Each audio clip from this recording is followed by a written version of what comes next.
for anybody that consumes my content, you know me in real life, whatever, follow me on social media all these years, I'm not the judgy type, man. I'm not gonna judge you for what you wear, what you do. Live life, long as you happy. But sometimes I do feel the need to intervene. I feel the need to step in, and I'm gonna tell you, I'm talking to a certain group of people. If you still wearing an afro in 2023, at least get a taper on it. At least, because unless you're Terrence Crawford, you can't just wear a straight afro with no type of, you know what I'm saying? No type of maintenance, no type of seasoning on it, nothing. You got to do something to that fro, man. This is not 1969 no more. You can't do that. You understand what I'm saying? That's like real brown suit behavior. You know what I mean? Yeah, niggas be out here with the Ben Vereen, like, you know what I'm saying? Like, no edge up or nothing, dog. Like, Yeah. wild times. Yeah, like I just, and for those of y'all that don't recognize that voice, we're gonna get to that in a couple seconds. You know what I'm saying? If you do, you know what y'all in for right now. But this is episode 26, all for the love. Man, I appreciate everybody for tuning in so far, man. If you all caught up, I appreciate you. If this is your first time tuning in, welcome. Stay. Go catch up on all the old episodes, man. It's a lot of good shit in there, a lot of good material and all that. But I'm joined by my dog, somebody who I can call a brother, somebody who I've been rocking with for a very long time. My man Tyler, aka y'all know him better as DragonflyJonez. What's going on, my brother? My guy. Appreciate you having me on, man. Yeah. You already know. We ain't never did no one-on-one shit. I feel like we might have did some bomb shit together, but I ain't never hopped on your shit. This long overdue, bro. Yeah, no, absolutely. It's been a long time. We was cooking the bird up slow, like Kiss said on the first album, man. You know what I'm saying? But we here, man. Cooking the air fryer. Yeah, absolutely. Listen, now we're gonna get to that now. We're gonna get to that our guy, you know what I mean, the man of the moment. The motherfucking legend, yes, sir. Yeah, man. But so this wasn't on the rundown, but I do kind of want to get your thoughts on it real quick. It's a two-part question. Number one, what were your initial thoughts when you read, heard, saw, whatever, that Andre 3000 was giving us an album? What was your initial thought when you heard that? The whole thing is I didn't get the whole Andre 3000 about to drop some shit. Like, I got the whole this nigga's giving us a flute album. You know what I'm saying? Like, I got all that news at once, and I was cool with it, bro. Like, I'm in a place in life, and I've been here for a minute, where it's like my favorite rappers, growing old and just doing what the fuck they want. Like Bum B out here selling hamburgers and shit. Like, dog, I love seeing shit like that. Like, you know what I'm saying? If my guy Andre 3000 wants to hop on the flute, like, you know what I'm saying?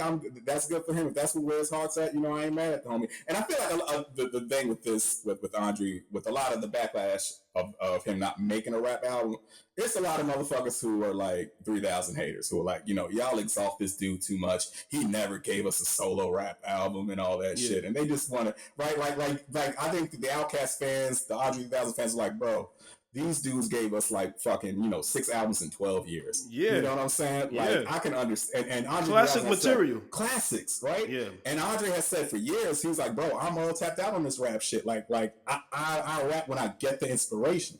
You know what I'm saying? And I'll take a, an Andre 3000 verse once every 3 years that's going to blow us away every time over an uninspired album. That's no question. Yeah. No, I'm with you on that, because like, he sounds happy more than anything. You know what I'm saying? Yes, like, he sounds happy, and that's really all that matters, because it's like, I get it. Like, two things can be true. You can be disappointed that it wasn't a rap album if you wanted that from him. That's cool. But you can also support, like, just where he is in life overall. But the second part of this question I wanted to ask you is, if you had to release an album using just an instrument, what instrument would you use? And it don't even matter if you don't know how to play it. Let's just imagine you're a master at whatever instrument you choose. What you going with? Oh, I would get on the kazoo, my nigga. Niggas need kazoo albums, dog. Niggas need that. Niggas need that. Dog. Flight of the Bumblebee shit. I was just about to say, yeah. For real niggas, you know. Hit him with some Flight of the Bumblebee. Yeah, you know what I'm saying. But yeah, no, that's how I think. I think honestly, man, I might fuck with the piano, bro. Like, I don't know how to play the piano, but I want to learn still. I know it ain't too late to learn. I want to learn that shit, bro. That shit, like, Bugs Bunny made that shit look so elegant, bro. Cool, you know what I'm saying? With the gloves and shit. Like, he was, I don't know. He was Bugs Bunny's a legend. We ain't gonna talk about his off the court shit. The GOAT. Yeah. But we, bro, there's like only like there's only like 2 or 3 instruments that could fuck around and make you tear up when you hear some beautiful shit on it, right? Like, I feel like, the guitar and like the piano and like violins, dog. Like, Oh, you hear some 1,000,000%. Yeah, if you hear some beautiful shit coming from them instruments, a nigga might get emotional, dog. No, 100%. You better get emotional. If you don't, I'm gonna look at you like, oh, this nigga ain't got a soul. It ain't nothing. There ain't nothing going on. Ain't nobody at home in there. You know what I'm saying? But so I go back with Jenkins and Jonez. Shout out to John. Shout out to Mike. Yes, you know what I'm saying? Bros, listen, dog. The bros, man. Listen to me. I'm gonna tell you right now, dog. I go back with y'all show when we was getting the episode every 2 months if we was lucky. I'm talking about if we was absolutely lucky this summer. And y'all recorded like 3 times in the summer. We was like, bet, like, yes. Niggas with some freelancing work at will podcasters. 100%. And it was always great content because like I was always either like at work or doing something, and I got like it's so crazy though that when I ride around the city now, I go places and I remember like what I was listening to when I was like riding through, and most of the times it's y'all show because y'all show felt so much like I'm talking to the homies back home, or I'm talking to like my older brothers, or my, you know what I'm saying, like just my people. So to see where y'all are now, I gotta salute you. Say congratulations to all of y'all, man. Like the success is very, very. It's fucking incredible, bro. Like, so, congratulations to y'all. Number one on that. I appreciate that, my brother, for real. Like, real shit, man. Thank you for that. No, 100%.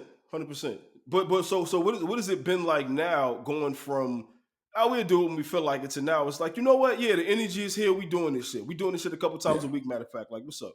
Yeah, well, shit, you know, we got on Colin Coward in the volume, so, you know, we signed them contracts and agreed to, you know. Yeah, 100%. Yeah, shout out to the volume. Shout out to the volume. Right. Yeah, shout out to the volume, man, for real. But yeah, it's you know, I've always said that it never feels like work when we record, bro. You know what I mean? Like, those are legit the homies. Like we are in the group chat fucking texting each other 50 times a day, you know what I'm saying? Like, and like, you know, we get a lot of, you know, listeners who ask us like, yo, I'm ready to start a pod. Like, what advice do you have? And I'm like, bro, just have fun. Do it with the homies. You know, make sure that the conversation is genuine. You know what I'm saying? Because when we hopped on this shit, dog, we started podcasting in 2015, which was like the fucking prehistoric age of podcasting. 100%. You know what I'm saying? Like it might be an oversaturated market now, but in 2015, there was like, you know, the joke right now is all niggas do is podcasts. All black men do is podcasts, right? Like, that's the joke now. Nigga, it was so few black dudes podcasting when we first hopped off that. Bro, the common thing we would get tweeted is, look at this fake ass Thesis America. Because it was Thesis that was it. Right? That was it. That was literally it. It was Pepsi and Coke. That was it. Yeah, right?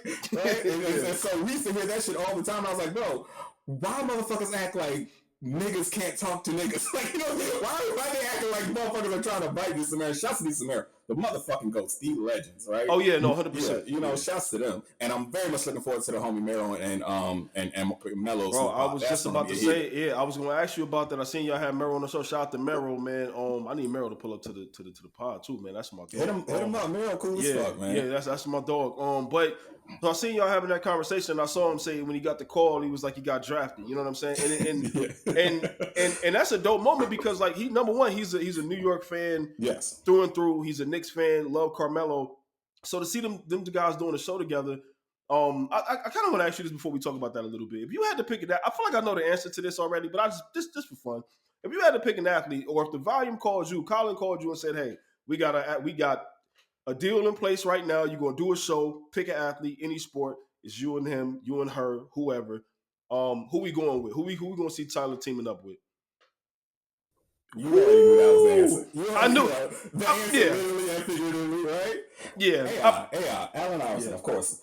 Allen Iverson is my favorite athlete ever, dog. Yeah. Like, you know, if you follow me on Twitter, you know I think Bron is the GOAT, but my favorite Hooper, that's AI, dog. No question. Yeah. No, AI legitimately had me getting braids as a little kid and wearing 76 shorts. Real shit. No, yeah. like that ass. Like, and so when people had these conversations about the most influential, I don't think that his name, like, to me, it should be like hands down Allen Iverson, because I feel like nobody influenced us directly more than Allen Iverson. Like the hairstyle, the tattoos, you looked at him, the shoes, bro. He had us buying Reeboks, bro, at a time when Jordan, Nike, you know, like all this shit. Reebok wasn't, you know what I'm saying? Like we was buying this shit, bro. Right. We was fucking with it. Yeah, he's for sure the most influential Hooper, I think, in regards to the youth. You know what I'm saying? Like, you can say, of course, MJ is the most influential in how he, shaped the landscape, how he made it, a fucking $1 billion global brand, how he laid the blueprint on what, on the business side, for sure. Right, on the business side. But bro, like, AI was bigger than basketball in the sense that, like, if you were, like, a kid during AI's run, you wanted to be that dude, bro. 100%. You know what I'm saying? Like, AI was on that tier, bro. Yeah, the girls loved him. The dudes like admired. You know what I mean? He was just one of those guys, like you said, 101. And that's like that era, right? Like, and the things that was going on around that era is something that you and I can relate to greatly. It was like Kazaa, LimeWire, that type of time. Like, you know what I'm saying? So I do want to talk about that for a second, because I got a lot of good memories on the audio and the video side of Kazaa. You know what I'm saying? Like, when I found out you could download the shit you wasn't supposed to be watching. Boy, you said the video side. I already knew, dog.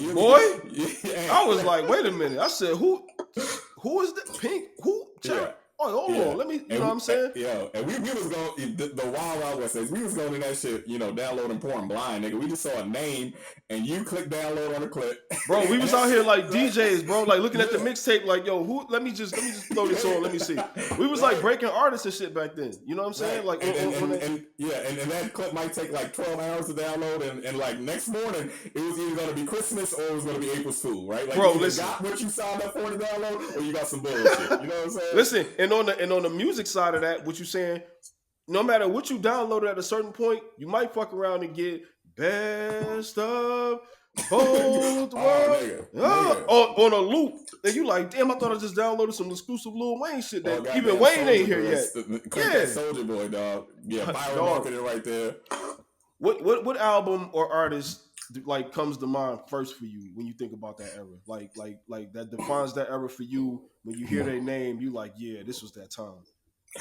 On a personal note, Supreme Clientele was the first album I illegally downloaded. Okay. Because Napster got big like 2000, right? And that shit dropped. That shit dropped February 2000, I think. So I remember that was the first fucking album I illegally downloaded. Okay. And Ghostface was one of my still is one of my favorite rappers. Yeah, 100%. Ghostface, he was a god in 2000, right? He was different. Yes, and it was like, bro, I got this incredible fucking album for free. And that blew my 2000 mind, because for people who do not realize how wild shit was before the streaming era, before the downloading era, we used to go into record stores and buy and spend $15, $17 on an album just off the strength of the artist, or off the strength of one or two radio singles we heard, and we were playing Russian roulette, bro. Like, Russian roulette with real money, with fucking 1998. We really didn't know. Yeah, we really didn't know. $50 in 98 was a take of gas, dog. You know what I'm saying? Dog. And we was rolling the dice on that shit every fucking Tuesday, just about.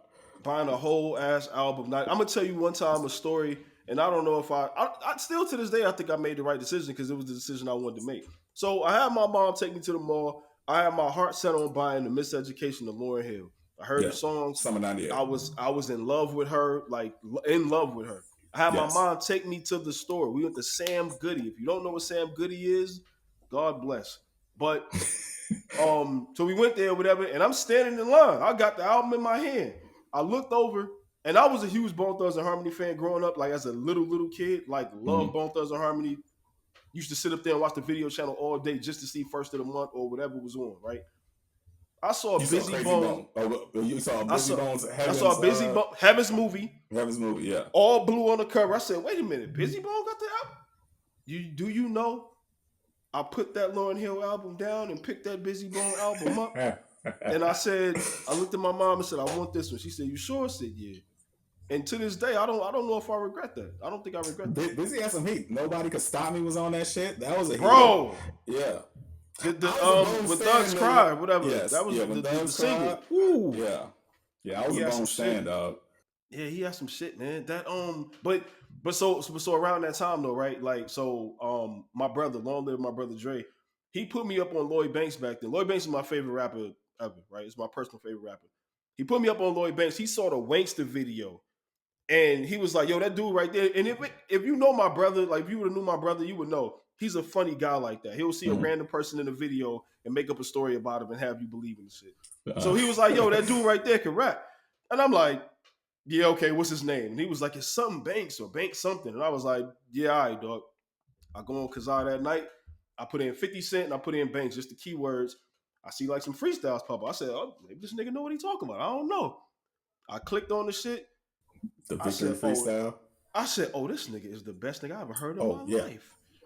In my bro, life, bro. You know how much that shit changed the hood? We used to come outside and quote that, and if you couldn't quote it, we was looking at you funny. Bro, you got folks who weren't there will really not understand. There was a time where so many rap fans thought Lloyd Banks was flat out the best rapper in the world. Right, Yes. like we knew 50 was a superstar, right? And 50 had heat. You know, 50 Right, made great right, fucking music. right. But bar for bar, Banks was that Money in the Bank fucking mixtape. Come on, man. Man, listen, dog. The best of Lloyd Banks Part 1 probably didn't leave my Walkman for like 3 weeks, bro. I was listening to that shit to the point where I got to school and I was like, if I can't rap like 5 of these verses to these niggas, I don't stand a chance. Because at that time, you know, people trying to tell me, oh, this dude is the best, that dude is the best. And I'm like, yo, bro, Lloyd Banks. That's all I'm gonna tell you. Like, listen to him, Yeah. period. And I was going to school. They was like, what would he say? On Friday, what did he say? I was like, oh, all right. And I pull up and spit a couple of like I wrote them, and they'd be in there like, oh shit, like yeah, that's Banks, bro. Like that was the promo back then, not like TikTok, none of that shit that's going on now. We saw some old niggas right now, but Right. like that was the promo. Well, we gotta talk about the glory days. We gotta keep the recipes going. Yeah, man, yeah, nah, 100%. And the kid was only like 19, 20 when he first got on. Like, yeah, you know, just it was ridiculously insane. talented. Like how can you even rap like this though? Who thinks of this kind of shit? Like how dare you even? Like you know what I'm saying? Like what's going on? And while we talking about rap and how dare you and the fucking Stove God, man. Stove God is. I wouldn't be mad at anybody for rating Stove God as high as they rate. I don't care where you if you rate him high. If you say he's the best out right now, I wouldn't. You wouldn't get an argument out of me. And me and you, we go back and forth a lot. I text you when new Stove drop, new West Side drop. We always texting each other. Yes. We in contact saying, yo, did you hear this nigga say this? And Kitchen Lights is the latest joint that has the world. I feel like people who never even listened to West Side Gun before, never heard of Stove God, are like tuned into this song because it's that fucking powerful. What was it when you first heard this shit? Like, what was your thoughts? How was you feeling? You know, anyone who follows me on Twitter, you know, knows that I'm very high on West Side and Stove God. Like I think they are the, you know, rebirth of Raekwon and Ghost, right? Like I think they're on that tier as far as rap duos. You know, I like that. And I heard Kitchen Lights, and after my first listen, I was like, dog, this is like a top 3 Stove West Side collab ever. You know what I'm saying? I was like ready to hop out the window after first listen. I still stand on that. Just an incredible fucking track. It is. It's beautiful. And I think that the only other song in West Side Gun's catalog that's as like beautiful as that song is Mr. T. Mr. T is on that same kind of level sonically, and it's the same kind of talk. But I think I want to say Kitchen Lights kind of have. I'm not saying which one is better, but Kitchen Lights does have an edge because you got Stove God on it. And if you put Stove God on some shit, it's adding KD to the fucking, you know, Warriors and shit. You feel me? That's 1,000,000%, dog. Like he's fucking special. And I think the thing I love most about him is that when I listen to him, I laugh, bro, because I'm like, yo, bro, how did you even? He said a bar. He said, "Flame so hot, I dropped the pot. I caught it. The cookie still was good. I'm Magic Johnson." There's so many layers to that bar, like to that little setup right there. Listen, dog, it's unfair. Like it's to the point where you would turn the radio off. Like, bro, why did he say that? How did he say this? What do you mean? I caught it. The cookie still was good on Magic. Like for those, if you know, you know. If you get that, oh my god, bro. Oh my god. He's quickly moving up on like the greatest sports reference rappers ever too. You know what I'm saying? Like, because, you know what I'm saying, first time I spun that Draymond track, I was like, okay, you know, I wonder why they calling this Draymond. You know what I'm saying? And it was the big reveal. The very last bar of the song, Stove said, "It's what you do after the brick, bitch. I'm Draymond." Bitch, I'm Draymond. Different. I was like, this man understands the intricacy of how Draymond is a rebounder and a facilitator on second chance opportunities for Golden State's schemes and shit. I was like, dog, he different. You know what I'm saying? Like, how do you say, dog? He said, Syracuse Orangemen just Don shorts. The Feds rent a suite better than the Texas Longhorns. Come like, on, who's saying that nobody's making those kind of rap? They're making like very surface level. I'm LeBron this, I'm Mike that. They're not doing the 10. Come on, dog. Yeah, the Texas Longhorn, like, come on, he could be an offensive coordinator. But he paying attention. He know what's going on. So he know he rated that, and it was like, nah, that suite that Texas is running, that's the one right there. So like, he may have a career in that. You know what I'm saying? He get bored with rap.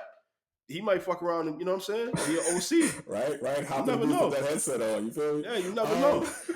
And another thing is, like, you know, he has like very topical shit, very shit that when shit happens, I think of a Stove God bar. You know what I'm saying? Like, we seen the homie, you know, the shit happened just recently where, you know, that piece of shit who killed George Floyd got stabbed up 22 times and survived, right? You know, the first thing I thought about when that news hit was that motherfucking chorus on Horses on Sunset.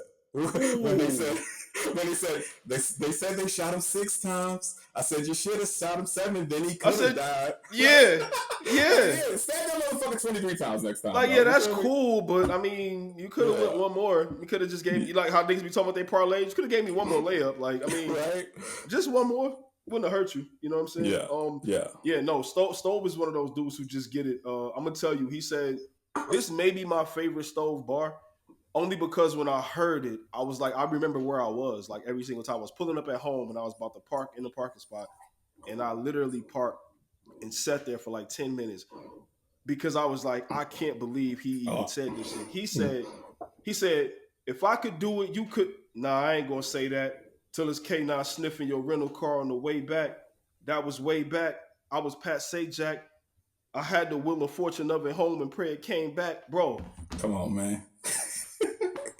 Come on, man. Oh, man. It's just shit like that. That's just like, and I'm saying this out loud right now, and I get the same feelings when I heard it for the first time. Like, what the fuck is wrong with this guy?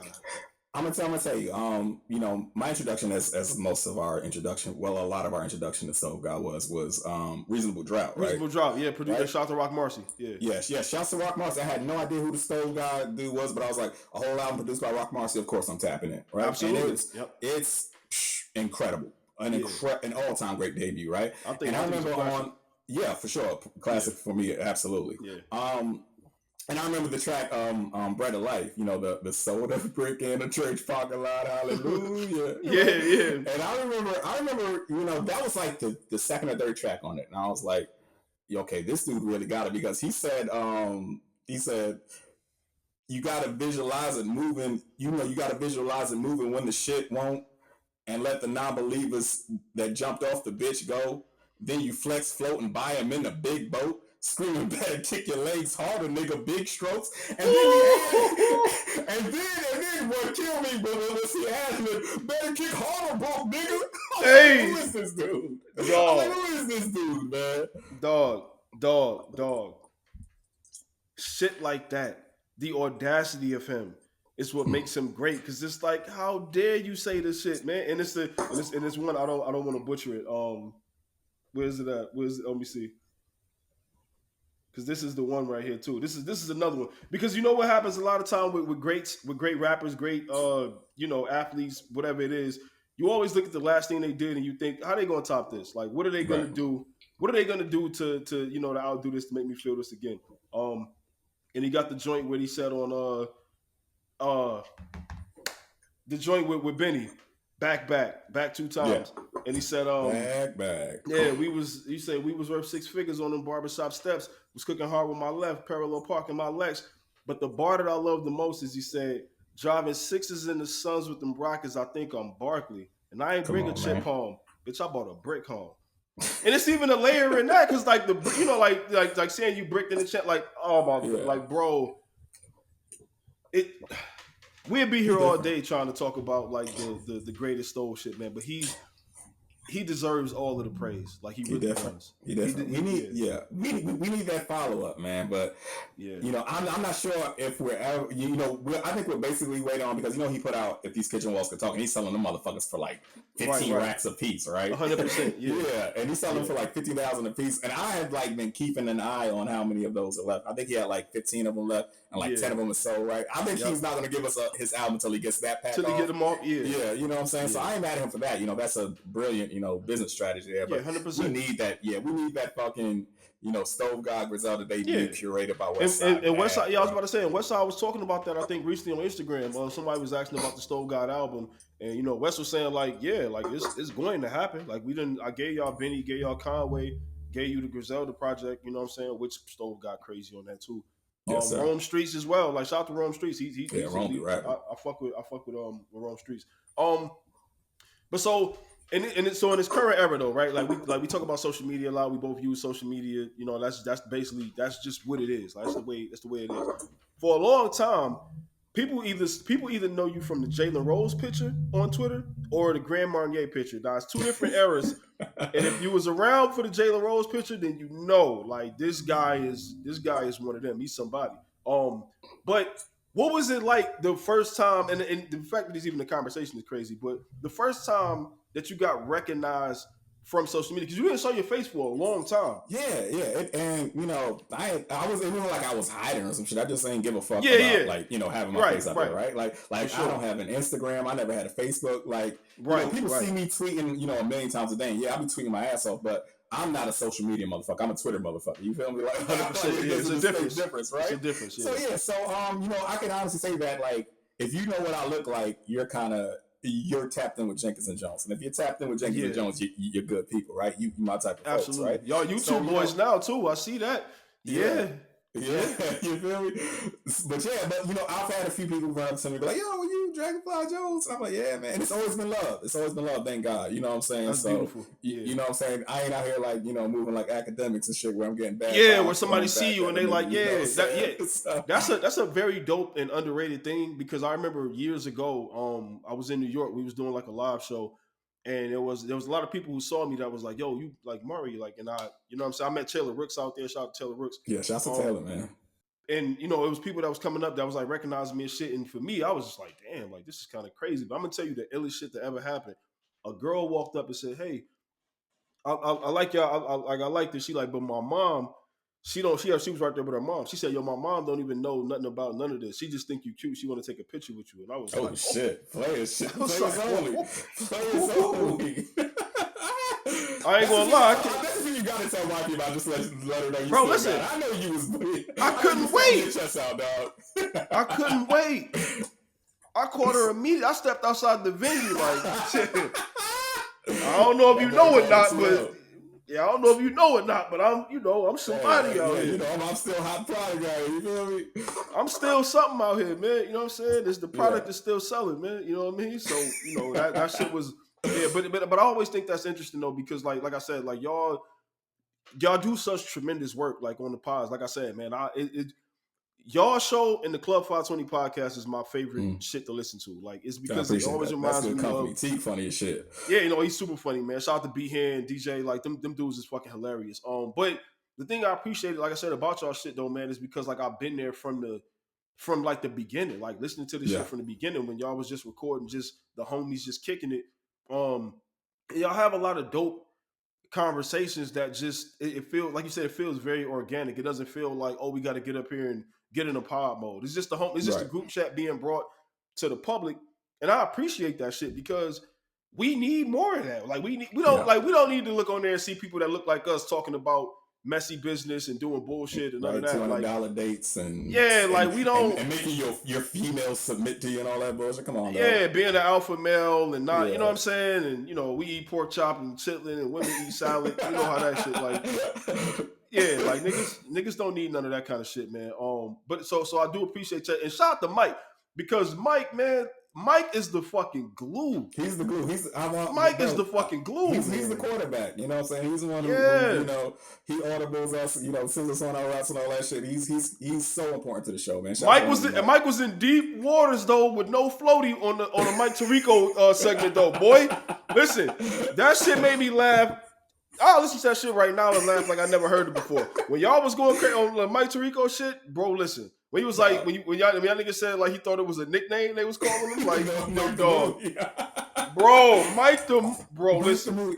I still just cannot believe that motherfucker does not think he's black, dog. Nigga, you look like Charles S. Dutton.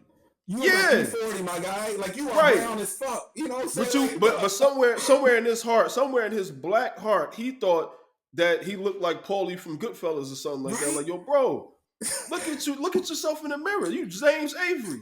Listen, and I'm not even believing that he had an experience where no one thought he was black, because the motherfucker grew up in like fucking 1970s Queens, bro. Yeah, this motherfucker, bro. All his friends were cast members of Goodfellas, dog. Like this, you know what I'm saying? Like I know they called him a movie straight to his fucking face, easily coming outside this fucking movie, like he's Mike the Movie again. And he probably was. He was like that Dave Chappelle skit. Yeah, it's a Dave Chappelle skit. Yeah, he had the light. And he was like, "He just called us niggers." Cool, like, nah, bro, no.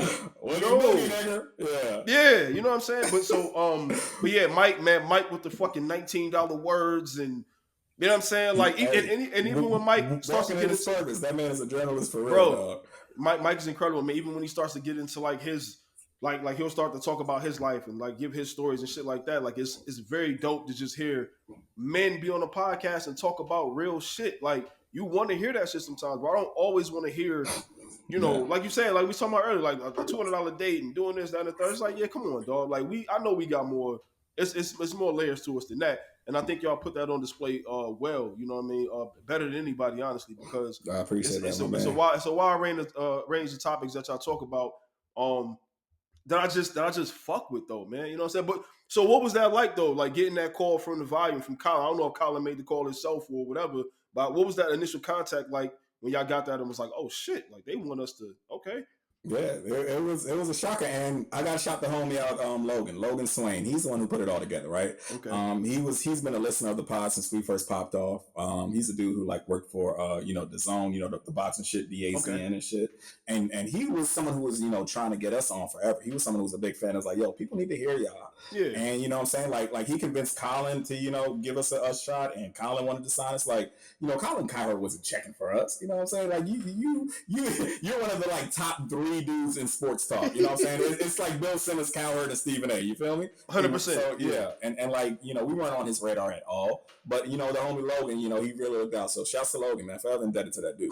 Yeah, that's fire, bro. That's fire. I mean, cause seeing that type of shit, and then obviously Club 520, in the volume, it just goes to show that the volume, the good people over there understand like what's going on, and they understand that like. They understand and capitalize on the mistakes that other networks made. That I won't name certain networks that could have had their hands in certain things and could have had certain platforms being, spearheading a movement. But it seems like the volume seen a mistake. Yeah, like the volume just seen off to a good start too. But we ain't gonna say names. But they were. Yeah. They had a spark when they started. Now they just garbage. You know what I'm saying? So it was, so seeing the volume, like I'm proud of like what's going on over there, and I'm glad that you guys are like one of those. So my first guest on my show ever was Jackson. I had Jackson on my show, bro. But it's because I thought Jackson, like y'all got a good group of dudes. Like I thought Jackson was just a good person. Too, man. And when I got my pod started, I DM'd him first. I said, yo, bro, like pull up. Like I've been following for years. I'm like, yo, we never really even like kicked it, but I see you doing dope shit. Just pull up to the pod. And he was like, all right, cool. And he pulled up. We had a great conversation, man. Like, shout out to Jackson. Jackson had a fucking all-star team. Yeah, Jackson cool. So I wouldn't want any other producer but him. Like, he's like, the fucking 4th member, basically. Jackson. Yeah. If you had to compare, so you got to give Jackson and Mike both NBA player comparisons. NBA player comps. Who you going for, Jackson? That's a good one. I would say that Jack. Oh, okay. If like, let's just say just self-aggrandizing, making a big deal of me and fucking John. Let's say we're Kobe and Shaq, right? Right. I would say that Mike is Derek Fisher, and motherfuckers who aren't hit, to Derek Fisher probably got some insult, but he was if you know, bro. Yeah. Right. He was so crucial to that team's success, and I would say like Jackson is like Robert Ory, like he picks his spots, and when he picks his spots, he nails that shit every time. You feel That me? nigga don't miss. That motherfucker don't miss. He don't miss. I like it, man. I fuck with that. And anybody that was around back then that know, those some great fucking counts. I like that. I like that a lot, man. I appreciate that, my boy. So we started the show off talking about, we talked some little, Allen Iverson and shit like that, man. And you being a Virginia native, you know what I'm saying, all this Virginia shit. When you look at the culture just overall, whether it's hip hop, sports, whatever it is, Virginia seems to always have a major player in this shit, from whether we talking about Bink, the producer, Missy, Timberland, AI, fucking Michael Vick, like that's all the Clips, like the list goes on. What do you feel is Virginia's like role overall, like just in culture? I feel like, bro, my little country ass state has, its fingerprints on a lot of the culture and on a lot of the rap and music culture. I think we all know the heavyweights, the Neptunes, the Timberlands, the Missies, the Clips and shit. But, I just want to shine some light on like some Virginia rappers who kind of paved the way, who might be some underground legends who were kind of unheard of. And like, I remember the first rapper that I saw make it out of Virginia, on a really big, on a somewhat big level. He was on Rap City, so that means he made it. You know what I'm saying? Yeah. And that was Mad Skills. Mad Skills too. Absolutely. Yeah, Mad Skills fucking incredible. Yeah. He had the Nod Factor, Summer '95. If you remember that shit. Yeah. Because hell yeah. Bad, right? All the older dudes around me was listening to like any music that was out, some rap shit. I'm sure I probably heard if it came out during that era. Right. Definitely his shit. Yeah. And it's like and another unsung Virginia rap act that kind of had an impact on shit was Boogie Monsters. I don't know if you hip to them. No, but nope. They were from Virginia. And like I said, this is back in like 94, 95, where the only place you were getting rap videos from were Rap City. Young TV Raps in the Box, right? So if you were on there, you made it. You know what I'm saying? Somebody, yeah. Right. And these dudes were on Rap City. They had songs called Recognize the Threshold of Negative Stress and Honey Dips in Gotham. If you like, and for any listeners out here who might not be familiar with the names, if you're of that era where you were watching Rap City in the 90s, if you YouTube that shit, you'll probably unlock a core memory. You know what I'm saying? Yeah. And the thing about that album was that album had the first appearance of Scott Storch. That was like the first production work he put in. Yeah, because he was like a keyboard prodigy of Darren Lighty, who was Chris Lighty's little brother. R.I.P. to Chris Lighty. Yeah. And Darren Lighty, he put in work on like Mama Said Knock You Out, One in a Million. So he's a legend in his own right. And another unsung legend of Virginia rap would be Nicholas F. Okay. Yeah, like if you're hip to Drake, if you were like a day one Drake, like a Room for Improvement fan Drake, like Nicholas F was like Drake's first rap homie. I remember seeing that name heavy around that time. 08, 09. 2010 even, like, Right. Yep. Like Nicholas F was like Drake's first like rap cohort. Like he's all over Room for Improvement. And he's on one of my favorite Drake loops of all time that I think is highly slept on. And the name of the track is called Track 15. Like that's the name of the track. And it's produced by Jake One. Right? And shout out to Jake. Yeah, shouts to Jake, one of my favorite producers out there. That motherfucker. That's my dog. That's another motherfucker that don't miss. You know what I'm saying? That's my dog, yeah. Yeah, hell yeah. And I love that track because in that track, Nicholas F., he's from Richmond, and he shouts out Jamaica House and Kroger Spot. And Jamaica House is my favorite Jamaican spot in the city, and Kroger Spot is my favorite fucking, soul food spot in the city, man. Yeah, that's right. Yeah, and so, and it's interesting because, while we're on the topic of Drake, like, he's tied to Virginia in so many ways. Like, what I'm saying? Like I said, of course, Nicholas F. was like his right-hand man when he first took off. But, the first time I heard Drake and the first time, like, a lot of other folks heard Drake was on Little Brother's MySpace, the Don't You Got a Man, right? And Little Brother, shouts to Little Brother, they got Fairfax, Virginia's rapper Big Pooh right there. You know what I'm saying? Absolutely. And and then all the work that Drake put in with Trey Songz when he got on, like Trey Songz was his hook man for a second. 100%, yeah. And Trey Songz is from Virginia. And then, of course, if you're talking about Drake and Virginia, you gotta, you cannot, brush over Pusha T, that whole beef they had. Got to. You know what I'm saying? You gotta mention Pusha T there. And then, if we're talking to him, beef on Virginia rappers, Drum is right there, too. And they had that shit. Chris Brown is right there, too. Yeah. They had issues. He beat for Chris Brown too, and then he beat for Drum over Cha Cha when he That's ran with that crazy. shit without permission for Cha Cha for Yep. Hotline Bling. So yeah, it's wild, bro. Like Drake has all types of ties in Virginia. Yeah, Virginia is wild though. Like I said, when you think about it, man, you look at all the people that come from it. They're not just like people who had a couple cool moments. They're people who change culture. You know what I'm saying? And Yes. it's ill. It's ill to think about that. Like all these people coming from just one place. Because growing up, when I was a kid in the '90s, it was New York and it was Hollywood. And Yeah. and I feel like we had the benefit of like not being caught. I'm a Midwest kid, I'm Detroit born and raised. So we didn't have a dog in the fight when it came to North versus South or East versus West. So our radio station was playing everything. So we was listening to like all kind of music from everywhere, which I think is dope because like now that I get older, I didn't have any biases. Like I wasn't Right. not listening to Outkast because I was listening to Mobb Deep or vice versa. You know what I mean? And shit like that.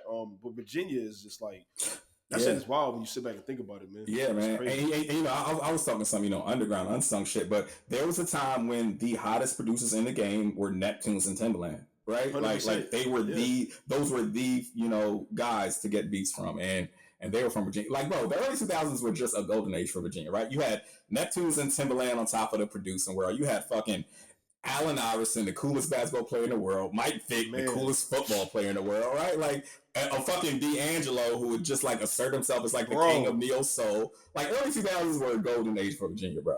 Yeah, no, that's a fact. Before we get up out of it, I do want to talk a little bit of Clips, obviously, right? That they seeing them back performing together. They even gave us a new song and all that, a couple new songs.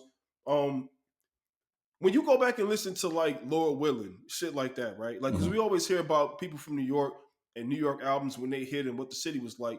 What was it like in the city when Laura Willing dropped? Like when the Clips got on and it was like, oh shit, they on now. Like, what was it like in the city around that time?